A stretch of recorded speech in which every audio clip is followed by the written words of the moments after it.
तो मित्रों, इस वक्त हम पांडु पिंडारा जी। तीर्थ पर हैं और ये जो मेरी जींद की तीर्थ यात्रा है, वैसे तो उसके लिए धन्यवाद जाता है केडीबी कुरुक्षेत्र को भी, जिनकी वजह से आरंभिक प्रेरणा मिली। पर वो यात्रा कहीं ना कहीं थमती थी, वो रुक सी गई थी। फिर अमन जी की विशेष प्रेरणा और बारंबार की प्रेरणा रही। उन्होंने कहा कि संकल्प को आप ज़रूर पूरा करें। तो उस कड़ी को मैं फिर से शुरू कर पाया और मेरे इन तीर्थों को देखने के जो आयाम हैं उनमें बड़ी वृद्धि हुई और तीर्थ को समझने में बहुत मदद मिलती है, जिस तरह से अमन जी बातचीत उन तीर्थों के बारे में करते हैं। और उसके अलावा जो शाश्वत एक आनंद, एक शांति, एक ख़ास तरह का रस ऐसी जगह पर जाकर मिलता है, वो तो मिलता ही मिलता है। तो आज पूरा दिन हमने इस तीर्थ क्षेत्र पर लगाया। तो मैं चाहता हूँ कि अमन जी, आपके किस तरह के अनुभव रहे? आज ने पूरा तीर्थ क्षेत्र देखा, घूमे, लोगों से बातें की, कई तरह के जो मंदिर मठ हैं वहाँ पर आप गए। देखिए विकास भाई, हरियाणा के जींद इलाके के इन दो बड़े तीर्थों को देखने के बाद, यानी कि राम राय, जिसे शास्त्र में राम हृद कहा गया, और जिस पर अभी हम खड़े हैं पिंडारा, पिंडार्क कहा, जिसे लोक भाषा में इन्हें आमतौर पर जोड़कर ही कहा जाता है, रामरा पिंडारा। ये युग्म है, एक जींद के एक तरफ है, दूसरा जींद के दूसरी तरफ है, दिशाओं के हिसाब से। शास्त्रीय लिहाज से, जैसा हम कल एक बुजुर्ग विद्वान से वहाँ पर बात कर रहे थे रामराय के अंदर, तो उन्होंने कहा देखिए, रामराय तो देवस्थान है और पिंडारा पितृस्थान है। तो लोक के अंदर जिस तरह से उन्होंने बड़े सहज भाव से जिस तरीके से डिफाइन कर दिया इस चीज़ को कि वो तो देवस्थान है और ये पितृस्थान है, और वो शास्त्रीय लिहाज से बात ठीक भी है कि वो तो देवस्थान है ही और ये पितृस्थान है। दो तीन बातें मैं समझ पाया इन 2 दिनों के बीच में। अब ऐसा नहीं कहा जा सकता कि जिस तरीके से जो लोक देवी देवता कई बार उभरते हैं और जिनका शास्त्रीय कॉरेस्पॉन्डेंस नहीं मिलता, इनका शास्त्रीय कॉरेस्पॉन्डेंस भी है और लोक में पैठ भी है। कल मैं बुजुर्ग स्त्रियों को एक भजन गाते हुए सुन रहा था, वो मेरे बाबा परशुराम मैं तेरे दर्शन करने आई, लोक में भी है। और परशुराम कल्प सूत्र जैसे हमारे पास ग्रंथ हैं, हमारे पास परशुराम जी के ऊपर शास्त्रीय कार्य भी है। ठीक इसी प्रकार पिंडारा के अंदर हम जानते हैं कि हरियाणा के सांगों के अंदर, हरियाणा की रागणियों के अंदर मेरा पिंडारा पिंड भरा दिए कह करके एक मरता हुआ व्यक्ति किस प्रकार अपनी इच्छा जाहिर करता है कि उसका पिंडारा में पिंड दान किया जाए। और दूसरी ओर हम जब शास्त्रीय रेफरेंसेस देखते हैं तो महाभारत के अंदर और दूसरे पुराणों के अंदर, वामन पुराण के अंदर, तो हम जानते ही हैं कि कुरुक्षेत्र के 48 कोसी परिक्रमा का सबसे अधिक शास्त्रीय आधार अगर हमें कहीं मिलता है तो वो वामन पुराण के अंदर मिलता है। हालांकि दूसरी जगहों पर भी वो है, लेकिन वामन पुराण के अंदर बहुत उभर करके वो चीज़ आई है। अच्छा, एक अमन जी, जो मुझे लगा और आपके साथ घूमते रहे तो आपको भी वाकई ऐसा लगा होगा, जिस तरह से हम कल थे तो वहाँ पे उसको देवस्थान बताया गया रामरा को। जी जी। तो वाकई वहाँ घूमते तो लगता था कि हाँ, ये जीवंत है, अभी देवता उस तरह से वास करते हैं। वहाँ की जो चहल पहल है, वहाँ की जो ऊर्जा है, वो अलग तरह से आपके अंदर एक सृजनात्मकता भरती है। और यहाँ पर आप आते हैं तो अब ये पितृस्थान है, तो विशेष मौक़ों पर एक उस तरह से तो महत्व है पुण्य के लिए, पर सामान्य दिनों में आते हुए यहाँ पर उस तरह से प्रेरणा नहीं हो पाती, वैसे अंदर उत्साह का संचरण नहीं हो पाता। या तो हो सकता है कि यहाँ के जो लोकल हालात हैं वो इसके लिए ज़िम्मेदार हों, या फिर जो इसके साथ कंसेप्ट जुड़ गया है ये भी उसको उस तरह का रंग देता हो। हाँ, इसमें दोनों तीनों बातें हैं मेरे ख्याल में। एक तो ये कि कल हम जिस मौके पर गए थे, एक तो वो मौका ही विशेष था, पूर्णिमा पर वहाँ पर मेला होता है, और यहाँ पर अमावस्या को, लेकिन बहुत बड़ा मेला सोमवती अमावस्या को। और जैसा कि आज हमने सुबह बात भी की, यहाँ के प्रधान पुजारी बता भी रहे थे कि वो किन किन विशेष अमावस्याओं से जुड़ा हुआ है। एक तो ये सीधा सीधा कारण यही रहा। दूसरा कारण ये भी रहा जो आप बता रहे हैं कि वो देवस्थान है, तो वहाँ पर स्वाभाविक रूप से एक उपासना का तत्व कार्य करता है। यहाँ पर क्योंकि ये पितृस्थान है तो स्वाभाविक रूप से वहाँ पर मैं यूँ तो नहीं कहूँगा कि उत्साह नहीं है, लेकिन एक शांत रस की प्रधानता है। तो वहाँ उल्लास है, यहाँ शांत रस की प्रधानता है। वहाँ हमें एक अलग किस्म का सौंदर्य देखने को मिलता है, यहाँ एक अलग किस्म की नीरवता है, या फिर वहाँ शांति है। ये भी शायद कह सकते हो कि वहाँ जीवन की बात है, यहाँ जीवन के बाद की बात कहीं ना कहीं। हाँ, जिसे हम ये कह सकते हैं, वैशेषिक के अंदर धर्म को डिफाइन किया गया, या तो अभ्युदय निःश्रेयस सिद्धि, वो धर्म है जिसमें अभ्युदय हो, जीवन का उद्धार हो और निःश्रेयस हो, यानी कि मृत्यु के बाद क्या होगा उसकी भी संकल्पना हो। तो मैं इसको यूं भी कहना चाहूँगा कि वो जहाँ अभ्युदय का प्रतीक है, जीवंतता का प्रतीक है, ये निःश्रेयस का, मृत्यु के बाद हम लोक के अंदर किसी चीज़ को कैसे देखते हैं उसका प्रतीक है। या जो हम ये कहें कि जिसको हम आर्य धारा के अंदर ब्राह्मण श्रमण परंपराओं के रूप में डिफाइन करते रहे हैं कि एक जीवन को विधायक रूप में देखता है और एक जीवन के बाद का जो तत्व है उसको भी। तो जीवन की जो टोटलिटी है वो तो मेरा विचार है दोनों से बनती है। जीवन का अर्थ केवल अब मैं जो जी रहा हूँ वो नहीं, अपितु मृत्यु भी उस जीवन के अंदर ही शामिल है, तभी सर्कल पूरा होता है। क्या इस तरह से कह सकते हैं? वैसे तो हमारे कुरुक्षेत्र की जो पूरी 48 कोसीय जो भूमि है उसके चप्पे चप्पे पर इस तरह के तीर्थ हैं, और हर तीर्थ पर जाते हैं वैसे ही उसके साथ कुछ ना कुछ आख्यान है, उसकी परंपराएं हैं, और वैसा ही आनंद और एक शांति वहाँ पर और शाश्वतता का अनुभव होता है। और एक बड़े इलाके के लिए एक बड़े तीर्थ की तरह वो काम करते रहे हैं। और सबसे बड़ी बात ये कि उन तीर्थों के पर उदाहरण वामन पुराण में या अन्य जो पुराण हैं उनमें मिलते रहे हैं। पर इस मामले में मुझे लगता है कि जो जींद की धरती के जो लोग हैं वो अपने आप को विशेष भाग्यशाली तो मान ही सकते हैं। जी जी, निश्चित रूप से। और अभी वामन पुराण की बात चल रही थी तो मुझे याद आ रहा है कि डीसी सरकार जो बहुत बड़े हिस्टोरियन थे, उनके अंडर एसएस परुई नाम के व्यक्ति ने, मेरी कुछ दिन पहले आपसे बात चल ही रही थी, उन्होंने कुरुक्षेत्र वामन पुराण करके एक पूरी थीसिस ही लिखी। तो स्वाभाविक सी बात है कि कितना बड़ा। और दूसरी बात ये कि मैं यहाँ पर इस बात को विशेष रूप से कहना चाहूँगा कि पिंडदान की भी बात चल रही थी थोड़ी देर पहले, हम पिंडारा पर ही खड़े हैं। तो हरियाणा में पिंडदान से जुड़े हुए 3 बड़े तीर्थ हैं। एक जो आपने पिछले वीडियो में मैं उसको देख रहा था, पृथुदक पेहोवा को आपने कवर किया, वो भी पिंडदान से जुड़ा हुआ तीर्थ है। एक फल्गु जिसे हम कहते हैं वो भी पिंडदान से जुड़ा हुआ तीर्थ है। और जहाँ पर हम खड़े हैं पिंडारा, वह भी पिंडदान से जुड़ा हुआ तीर्थ है। ये 3 तीर्थ हैं। और अच्छा, इसमें अगर मैं जोड़ना चाहूँ तो सन्निहित जो सरोवर है, ब्रह्म सरोवर के पास का छोटा सरोवर, तो वहाँ पर भी एक परंपरा रही है, अगर मैं गलत नहीं हूँ तो। जी जी जी। अच्छा, इसमें ना एक सन्निहित से मुझे ध्यान आया, सन्निहित के बारे में एक चीज़ कल ही मुझे मालूम पड़ी और पहले भी सुनने को मिली थी, कल वो वेरीफाई हुई। पूरे हिंदुस्तान के अंदर ही एक तरीके से कहें तो, और हरियाणा के अंदर भी हमने उसको देखा, जो आप अक्सर पहले भी उस चीज़ की तरफ इशारा करते रहे हैं। तीर्थ का एक विराट कॉन्सेप्ट होता है और फिर उस विराट कॉन्सेप्ट का लोकल अडेप्टेशन होता है। जैसे एक वृंदावन तो मथुरा के पास है, लेकिन भारत में अलग अलग जगहों पर लोगों ने अपने अपने ढंग से लघु वृंदावन या लघु ब्रज क्षेत्र या ब्रज के अनुकृति में अपने अपने ब्रज क्षेत्रों की संकल्पनाएं की हैं।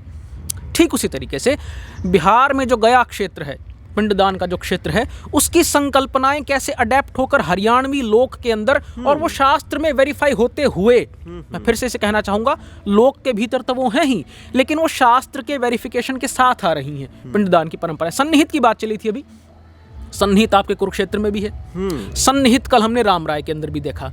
और जब मैं पुराने रिकॉर्ड्स देख रहा था जींद के, तो वहाँ पर ब्रिटिश हिस्टोरियंस ने, जो ब्रिटिश जो डॉक्यूमेंटेशन करने वाले लोग थे, उन्होंने जींद के राम राय के सामने सन्निहित भी लिखा।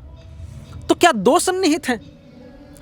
या जो लोक कथा कल हमने सुनी, जो जनश्रुति हमने सुनी कि पूरा तीर्थ शिफ्ट होकर के कुरुक्षेत्र पहुँच गया, तो ये अपने आप में एक नायाब चीज़ है कि किस तरीके से तीर्थों का लोकल अडेप्टेशन होता है, स्थानीय संस्करण बनते हैं और कई बार शिफ्टिंग जो है, शिफ्टिंग हो जाती है। मुझे लगता है कि अगर इस बात के ऊपर खास तौर से शोध कर लिया जाए, कोई ऐसा भागीरथ उठे और शोध करे कि एक्चुअल में स्थितियां क्या थी कि तीर्थ को शिफ्ट करना पड़ा, उसके पीछे कोई एक कारण नहीं रहा होगा, बहुत बड़े और कई तरह के बाध्यकारी कारण रहे होंगे।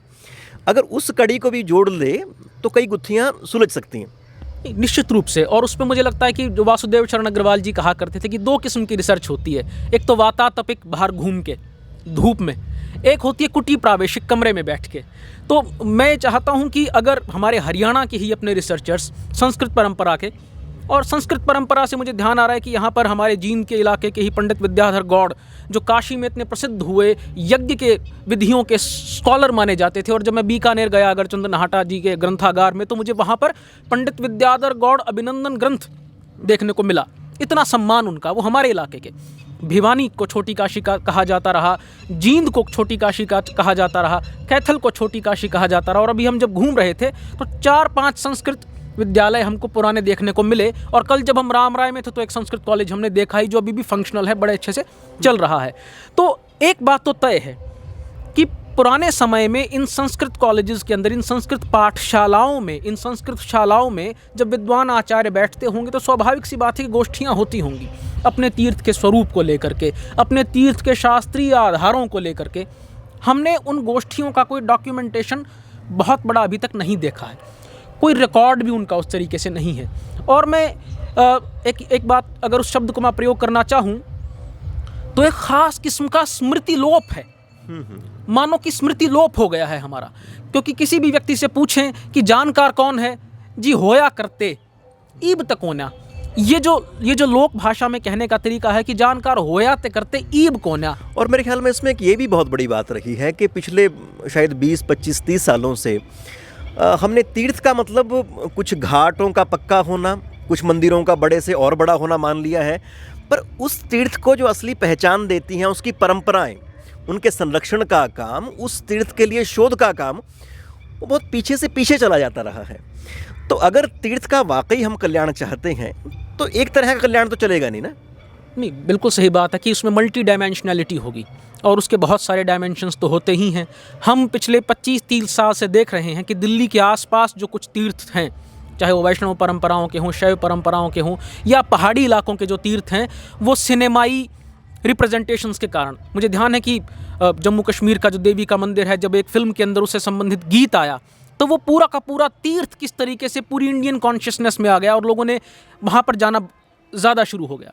बॉम्बे के पास शिरडी के अंदर जब वो एक फिल्म के अंदर आप जानते हैं कि ऋषि कपूर उसमें दिख रहे हैं, वाले साईं बाबा, और वो जब पूरे के पूरे इंडियन कॉन्शियसनेस में आ गया, तो ये बात सही है कि तीर्थ को एक बड़े फलक पे उभारने का जो काम है वो कई बार पॉपुलर मीडिया भी करता है। इसका मतलब तो ये भी है कि जो हमारे यहाँ हरियाणा में आजकल तो जो हरियाणवी पॉप है बहुत चला हुआ है, तो उस पॉप का एक हिस्सा अगर हमारे तीर्थों को कहीं ना कहीं समेटता हो अपने अंदर, वो लोकेशंस कहीं ना कहीं आ जाएं, उनकी बातों में, उनके शब्दों में वो ब्यौरा आ जाए, तो एक नई पहचान और एक बड़े फलक की पहचान उसको मिल सकती है। क्योंकि मैं कई बार देखता हूँ कि हरियाणवी गीतों को एमपी में लोग सुन रहे हैं, राजस्थान में सुन रहे हैं, तो इसको हमें ही नए तरह से अडाप्ट करने की ज़रूरत है। उसके बिना काम चलेगा नहीं, और ये काम हमारे लिए ना सरकार उस तरह से कर सकती है, ना ही कोई और दूर बैठा व्यक्ति उस तरह से करेगा। ये हमारा दायित्व है, हम ही से करें।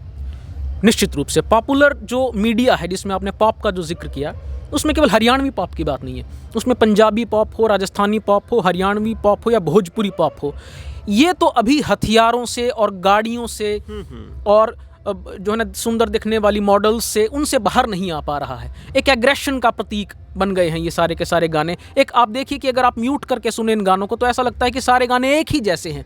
गाड़ी आ रही है, उसमें बंदूक पिस्तौल लिए हुए युवा नीचे उतर रहा है, वो कह रहा है कि मैं सबसे जो है ना दुश्मनी निभाऊंगा, मैं दुश्मनी पूरी कर दूंगा। एक खास तरीके का ईडियम है तीर्थ पर कार्य करने के लिए, तीर्थ की चेतना को समझने के लिए। चेतना की बात। अच्छा, एक आप ये बताएं मंजी, अगर अब आप तीर्थों पे जाते हैं, उसको कई तरह से देखने की, समझने की कोशिश करते हैं। अब मैं भी तीर्थों में मेरा आना शुरू हुआ है और नई तरह की प्रेरणा होती है कि बार बार यहाँ पर आएँ, और एक दिन में तो ये समझ में आता है कि यहाँ पे देखा क्या जाए, है ना। और मुझे लगता है कि बहुत अभ्यास के बाद तीर्थ को देखना और चेतना के साथ एकाकार होना हमें आता है। पर मैं आपसे अगर जानना चाहूँ कि कोई हमारे दोस्त हैं, वो विश्वविद्यालय में पढ़ते होंगे, अपने सामान्य कामकाज करते रहेंगे, तो उनके लिए तीर्थ पे आना, अपने पास के तीर्थ पे जाना क्यों ज़रूरी बनता है? देखिए, ये बहुत वाजिब प्रश्न है आपका, और इसमें मैं 2-3 चीज़ें कहना चाहूँगा। तीर्थ की जो पूरी की पूरी कंसेप्शन है, तीर्थ की जो पूरी की पूरी अवधारणा है, वो लोक में भी है और वो शास्त्र में भी है, और वो कपल्ड है। लोक कैसे? जैसे राजस्थान के अंदर हम जाएं तो वहाँ पाबू जी हैं, तेजा जी हैं, गोगा जी हैं, देवनारायण भगवान जी हैं, बन्नासा हैं, ओम बन्ना है। ये सारे के सारे लोक देवताओं के, हमारे यहाँ भी जैसे मान लीजिए कोई दादा खेड़ा है और वो बहुत प्रसिद्ध हुआ, ये सब लोक देवता हैं। इनके हो सकता है कि शास्त्रीय आख्यान हो और हो सकता है कि शास्त्रीय आख्यान न हो। कुछ तीर्थ हैं जिनके केवल शास्त्रीय आख्यान हैं और हो सकता है कि वो लोक में उस तरह से परकोलेट ना होते हों। कुछ तीर्थ इसकी तीसरे कैटेगरी बनती है, जो शास्त्र में और लोक में बराबर प्रतिध्वनित होते हैं। जैसे वृंदावन अभी हमारे दिल्ली के पास एक बड़ा तीर्थ है, वो शास्त्र में और लोक में बराबर प्रतिध्वनित होता है। ये जिस तीर्थ पर हम खड़े हैं ये शास्त्र में और लोक में बराबर प्रतिध्वनित होता है। तो जो लोग फोक लोर पर काम कर रहे हैं और जो लोग संस्कृत स्टडीज़ पर या इंडोलॉजी पर काम कर रहे हैं, वो दोनों लोग मिल करके जब इन तीर्थों पर आएंगे और अपने लोकेल को समझने की कोशिश करेंगे और उस सैक्रेड जियोग्राफी को, जिसको आजकल के आधुनिक विमर्श की भाषा में सैक्रेड जियोग्राफी, पवित्र भूगोल कहते हैं, तो वो जो सैक्रेड स्पेस है, वो जो सैक्रेड जियोग्राफी है, उसकी कंस्ट्रक्शन कैसे होती है, उसका एवोल्यूशन कैसे होता है। मुझे लगता है कि इन विषयों के अलावा भी अगर कोई समाज शास्त्र का जिज्ञासु है, कोई पॉलिटिकल साइंस का भी है, वो भी देख सकता है कि धाराएं कहाँ से शुरू होती हैं। कोई इतिहास का, जीवंत इतिहास का विद्यार्थी है, वो इसको यहाँ से जाते हुए पकड़ सकता है। साहित्य का विद्यार्थी है तो वो यहाँ से जो लोकल साहित्य है, वो परंपराएं कहाँ से उठती हैं, उनमें जो दार्शनिक तत्व हैं वो कैसे आते हैं, उन सब पर काम कर सकता है। यानी कि जो भी व्यक्ति अपने परिवेश की एक मौलिक समझ चाहता है, और एक और कंसेप्ट मैं तो कई बार देखता हूँ, ऐसे हम कई प्रगतिशील मित्रों से मिलते हैं, मैं तो उनको तथा कथित माफ़ करें प्रगतिशील कहता हूँ, वो धर्म को और संस्कृति को एकदम काट के देखते हैं। तो मुझे हैरानी होती है कि जब आप एक तीर्थ को एक पूरे समाज से काट कर देखेंगे तो क्या आप उस समाज को समझ पाएंगे जिसके लिए पूरे जीवन का पर्याय कभी एक तीर्थ रहा था। तो इस तरह से आप क्या देखते हैं? ये बड़ी मज़ेदार बात है। अभी हम जिस तीर्थ पर थे और जहाँ कल भी थे, अभी 2 दिन से हम लोग यात्रा कर रहे हैं इकट्ठे, इसमें एक बड़ी मज़ेदार बात आपने देखी होगी कि जिस तरीके से साहित्य में सगुण और निर्गुण का द्वैत है। हम कल राम राय पे थे, परशुराम जी का, भगवान परशुराम जी का बड़ा पवित्र स्थान है, वहाँ पर संत रविदास धर्मशाला भी है पास में।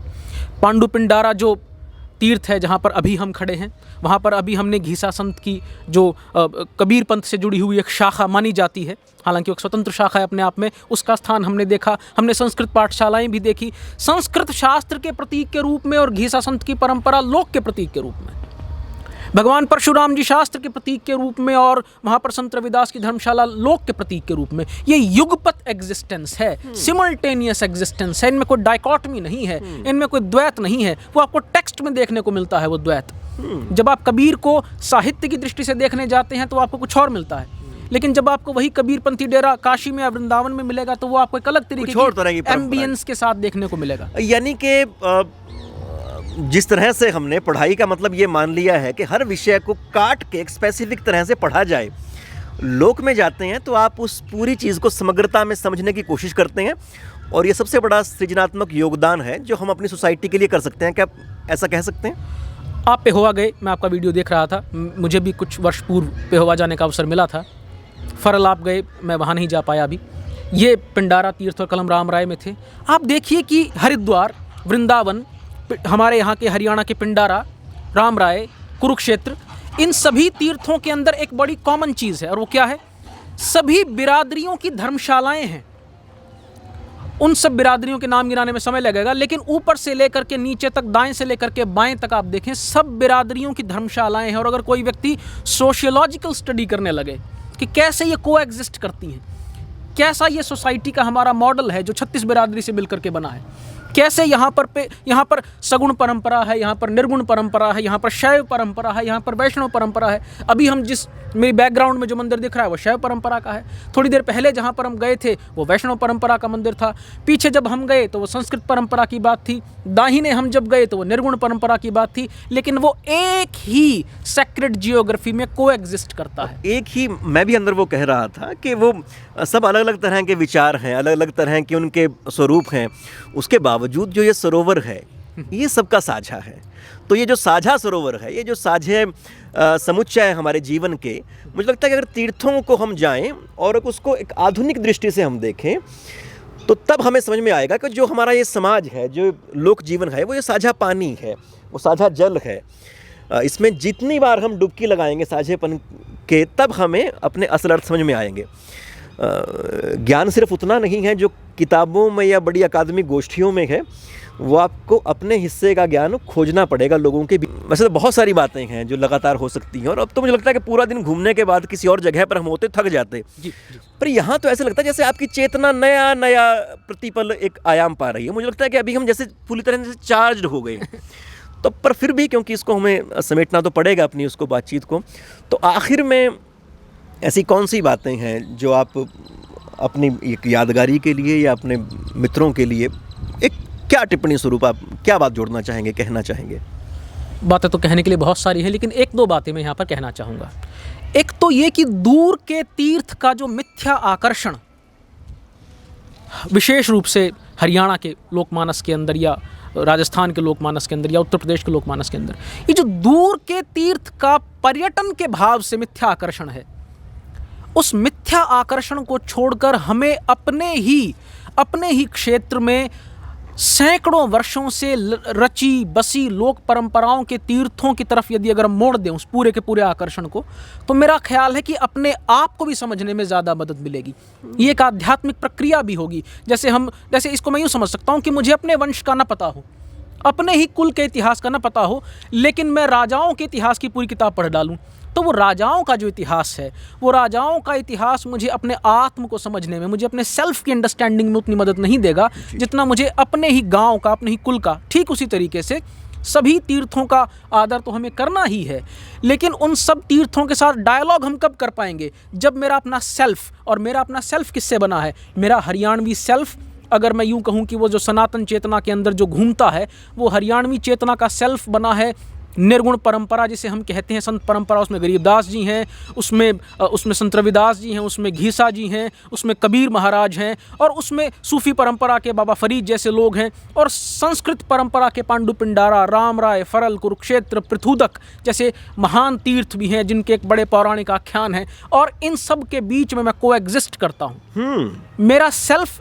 इन सब के कोएग्जिस्टेंस से बना है। अगर मैं इनको समझे बिना तमिलनाडु तक की यात्रा कराऊं तो मेरे ख्याल में वो यात्रा एक बिल्कुल हवाई यात्रा हाँ, उस तरह का रह जाएगा। और दूसरा, मैं तो जो सारी इसमें कहें तो तकनीकी शब्दावली है या शास्त्रीय ढंग से बातें कही जा सकती हैं, वो अमन जी ने आपको बताई ही है। पर मैं तो एक बहुत साधारण सी बात इतनी मित्रों कहना चाहूँगा, जो हमारे यहाँ के स्थानीय तीर्थ हैं, कम से कम अगर मैं सब चीज़ों को, सब तरह के अपवादों को एक तरफ कर दूं, कम से कम 1000 साल की सतत परंपराएं रही हैं यहाँ, कम से कम 1000 साल।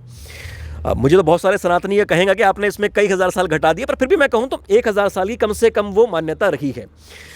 तो इसमें विकास जी, मैं बस एक बात ये जोड़ना चाहूँगा कि जहाँ तक वृंदावन की बात है, क्योंकि मैं वहाँ आता जाता रहता हूँ और वहाँ के विद्वानों के साथ मेरा एक संवाद रहा है और एक विद्यार्थी के रूप में वहाँ जाता रहा हूँ। मैं जब 48 कोसी परिक्रमा के अंदर घूमता हूँ तो लगातार मुझे वैष्णव भित्ति चित्र मिलते हैं। अभी भी हम जिस मंदिर के अंदर थे वहाँ भी वैष्णव भित्ति चित्र थे, और वो कृष्ण लीलांकन के ऊपर, आप जानते हैं आपके कुरुक्षेत्र के ही कुशवाहा साहब हैं, उन्होंने तो पूरा भित्ति चित्रों पर अपना थीसिस ही किया है। तो मैं ये भी कहना चाहूँगा कि वो जो वृंदावन के साथ हमारा जो डायलॉग है, वो एक तो वो वृंदावन है जो अभी मॉडर्न डेवलपमेंट हुए हैं पिछले 30-40 बरस से, एक वो ब्रज और वृंदावन है जो फरीदाबाद, पलवल, होडल जो ज्योग्राफिकली हमारे हरियाणा के अंदर है, भरतपुर का वो इलाका जो राजस्थान के अंदर है, और बाकी जो आपका उत्तर प्रदेश के अंदर है, उसके साथ हमारा जिस तरीके का संवाद रहा है। खुद नित्यानंद जी महाराज एक लंबे समय तक वृंदावन रहे हैं, और दूसरे संत हमारे हरियाणा के वो भी वृंदावन आते जाते रहे हैं। अमन जी, इतनी बात ज़रूर है कि ये जो संवाद था वो दो तरफा था। अगर हमारे यहाँ की जो भक्ति परंपराएं हैं वृंदावन से अपना आधार पाती थी, ब्रज में काव्य रचे जाते थे, तो फिर कृष्ण भी फिर वो जब सूर्य ग्रहण का अवसर होता है तो गोपियों के साथ कुरुक्षेत्र आते हैं। तो ये दो तरफा संवाद चला था। तो पर इसमें कहीं ना कहीं जो हमारे स्थानीय जो तीर्थ हैं, कहीं ना कहीं वो हम उनकी वैसे नहीं उनको बढ़ा पाए या उनका वैसा विमर्श स्थापित नहीं कर पाए, तो फिर ये अनबैलेंस तो होता चला गया है। हालांकि बड़ा छोटा कुछ नहीं होता, पर फिर भी इनके प्रति ड्यूटीज़ कुछ बनती तो हैं ज़्यादा, निश्चित रूप से। और मुझे लगता है कि उसमें हमें अपने सीनियर्स से सीखना होता है। मैं ये मानता हूं कि गुरु शिष्य परंपरा का बुनियादी अर्थ क्या है? गुरु शिष्य परंपरा का बुनियादी अर्थ ये है कि मैं अपने सीनियर से सीखता हूं। वो सीनियर चाहे आयु में सीनियर हो, चाहे विद्या में सीनियर हो सकता है कि वो मुझसे उम्र में छोटा हो लेकिन विद्या में सीनियर हो। ठीक इसी तरीके से मैं ये मानता हूं कि वैष्णव परंपराओं में इस वक्त वृंदावन हमारा सीनियर है, और हमें अब उससे सीखना है और एक विद्यार्थी के रूप में वहाँ पर जाना है, ताकि हमारे अपने तीर्थों की जो पूरी संरचनाएं हैं वो उस संरचना से सीख पाएँ, उस संरचना से संवाद कर पाएँ, और वहाँ के लोग भी यहाँ आएँ। मैं ये चाहूँगा कि वहाँ के विद्वान भी लगातार यहाँ आएँ और यहाँ के विद्वान भी लगातार वहाँ जाएँ, केवल भक्ति परंपरा के ही नहीं। और हम लोग जिस तरीके से जींद से पंडित विद्याधर गौड़ काशी जा रहे हैं, काशी के लोग भी यहाँ आएँ और और ये कोशिश करें अपनी तरफ से, क्योंकि वो बड़े सीनियर्स हैं, कि किस तरीके से ये जो इपी सेंटर्स हैं, छोटे छोटे सेंटर्स हैं, उसको इपी सेंटर तो नहीं कहना चाहिए, डिसेंट्रलाइजेशन यहाँ पे भी हो। मैं इसको ऐसे कहूँगा जैसे तालाब तब तक जिंदा नहीं रह सकता जब तक उसका कैचमेंट एरिया ना हो। वो एक कैचमेंट एरिया होता है, अगर उसके आसपास के सभी वृक्ष काट दिए जाएं तो तालाब बहुत दिन तक जिंदा नहीं रह सकता। मैं ये कहना चाहूँगा हमारे सीनियर बड़े तीर्थों से कि वो बड़े तीर्थ भी लंबे समय तक तभी जीवित रहेंगे जब ये छोटे छोटे जो तीर्थ जब ये छोटे छोटे तीर्थ भी उनको वो जो ऊर्जा प्रवाहित करेंगे। और एक और चीज़ है, जो इन तीर्थों से ऊर्जा या भाव उठेंगे वो मौलिक उठेंगे, फिर लोग वहाँ पर जो पहुँचेंगे सिर्फ वो भ्रमार्थन, मतलब घूमने वाले लोग नहीं जाएंगे, वो तीर्थाटन वाले लोग ही वहाँ पर पहुँचेंगे। और मुझे लगता है कि जब हम काशी वृंदावन की जब हम बात करते हैं और वहाँ के विद्वानों से जब हम बात करते हैं, तो अगर हम उनसे कोई गंभीर संवाद करें तो हम ये भी समझ पाते हैं कि वहाँ पर इस वक्त जो लोग जा रहे हैं उसमें पर्यटन का तत्व अधिक है और तीर्थाटन का तत्व कम है। अब हमारे यहाँ न तो तीर्थाटन है न पर्यटन है, उसमें से कोई भी नहीं है। मुझे तो इन तीर्थों पे, मैं तो यहीं पर इस बातचीत को, क्योंकि विराम देने लगते हैं तो फिर एक नई शाखा उठ जाती है, ये अनंत है, वो यही है कि मुझे तो लगता है कि इन तीर्थों का जो सबसे सही इसका सहेज करने वाला मैं तो फ़िलहाल जो पाता हूँ वो है हमारी ग्रामीण वो महिलाएं जिनकी दिनचर्या में तीर्थ ये शामिल हैं, उनके सारी तिथि त्योहारों में तीर्थ शामिल हैं, उनके कितने भजन हैं जो इसके सरोवर पे आके वो गाती हैं, इनके देवताओं को समर्पित है, अपने उत्सवों को गाती हैं। तो जो संभाल एक बड़े तबके को करनी चाहिए थी वो एक उस तबके तक महदूद होकर रहती है। तो उनके ऊपर बड़ा नाज है, उनसे प्रेरणा लें, उनकी भावनाओं का सम्मान करते हुए उनके वृहद आकार आधार हम दें। और इससे जुड़ा हुआ जो मुझे बहुत अच्छा उदाहरण याद आ रहा है कि ब्रज को किसने बचाया है, क्योंकि हमारे सबसे समीप इस पूरे भारत के सबसे प्रमुख तीर्थ क्षेत्रों में से एक ब्रज क्षेत्र है और उसका कुछ हिस्सा हमारे हरियाणा में भी है, इसलिए हमारी दिलचस्पी और उसमें बढ़ती है। ब्रज को किसने बचाया? क्या उसको संस्कृत शास्त्र परंपरा ने बचाया या ब्रज लोकमानस ने बचाया? और इसमें सबसे बड़ा उदाहरण मैं देना चाहूँगा महाप्रभु वल्लभाचार्य जी का। महाप्रभु वल्लभाचार्य जी जब दक्षिण से यहाँ पर आते हैं तो ब्रज भाषा को पुरुषोत्तम भाषा कहते हैं। वाह! तो ब्रज को जो संरक्षित किया, क्या वो सरकारों ने, राज्यों ने, राजाओं ने किया? नहीं, ब्रज को संरक्षित किया वहाँ के लोकमानस ने, वहाँ के ग्राम समाज ने, वहाँ के पूरे जीवंत लोक धारा ने। हमें कोई बचाएगा तो वो भी वही। इसका मतलब मुझे एक और चीज़, जैसे जिस तरह से हमने कल राम राय में देखा, वहाँ पे जो रौनक थी वो लगता है कि बिल्कुल जागृत तीर्थ है, पूरी तरह से लोगों के अंदर रचा बसा, लोग मतलब उद्वेलित हो जाते हैं, भर जाते हैं भावों से वो जब उनसे तीर्थ के बारे में बात करें, उनके पास अपने अपने अनुभव हैं वहाँ को लेके। तो ये है कि अगर हम सच में अपने तीर्थ से, अपने परिवेश से प्रेम करते हैं, प्रेम पूर्ण है, भावपूर्ण है, एक मौलिक हैं कहीं भी, तो सारी दुनिया फिर हमारे पीछे पीछे दौड़ेगी। शास्त्रार्थ करने वाले लोग शास्त्र रचेंगे, पर्यटन वाले पर्यटन की संभावनाएं पैदा करेंगे, पर पहली ज़रूरत हमें हमारे तीर्थ के प्रति मौलिक और गंभीर होने की है। तो अब तो समेट ही देते हैं बहुत, बस मुझे मेरा ख्याल है कि काफ़ी बातें हो गई हैं और अब तो जो है सारे विद्यार्थियों को, सारे स्कॉलर्स को, सारे विद्वानों को और सबसे बढ़ कर के यहाँ के लोकमानस को ये तय करना है कि अब हमें अपने तीर्थों का विकास तो करना है, लेकिन तीर्थों का विकास आसपास के जनपदों से कट के नहीं, राजस्थान के साथ संवाद करके।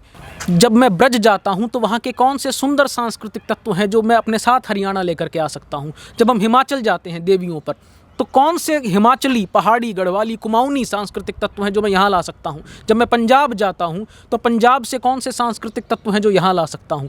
अब हमें बढ़ानी है संवाद धर्मिता, अब हमें कटना नहीं है, अब हमें जुड़ना है। जी जी, बिल्कुल सही। और मैं तो इसको, क्योंकि बहुत ज़्यादा शास्त्र का या किताबों का विद्यार्थी नहीं रहा, पर मैं तो अपने हिसाब से इसको अपने मित्रों से इतना ही कह सकता हूँ कि जिस तरह से माना गया है कि कण कण में भगवान है, उसी तरह से हर तीर्थ में, चाहे वो छोटा है बड़ा है, मतलब सांसारिक शब्दावली के हिसाब से छोटा बड़ा तो कुछ होता नहीं, उसमें एक देवता अपने पूर्ण रूप में निवास करता है।